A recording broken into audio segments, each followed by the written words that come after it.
भैया ये हमारे सोलर पैनल हम सेल करना चाह रहे हैं। अच्छी क्वालिटी है। 250 वाट के 8 पैनल हमारे पास हैं। कुल 2000 वाट 20 रुपये वाट के हिसाब से हम सेल करना चाह रहे हैं। जिसे ज़रूरत हो भाई बताइए।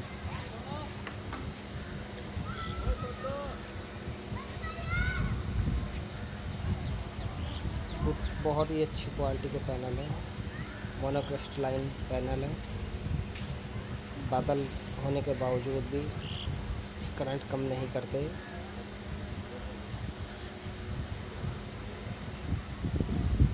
एमवी सोलर के सोलर पैनल है। ये जहाँ से काली पड़ेगी उससे करंट भी तो कम ले रही है। ये 250 वाट के हमारे पास कार्बन से तो काली पड़ेगी। 8 पैनल है। किसी प्रकार की कोई दिक्कत नहीं, बहुत अच्छा काम कर रहे हैं। 8 एम्पियर देता है ये 24 वोल्ट का एक पैनल। 24 वोल्ट के पैनल है। बहुत ही अच्छी कंडीशन है। जिसे चाहिए भाई संपर्क करिए।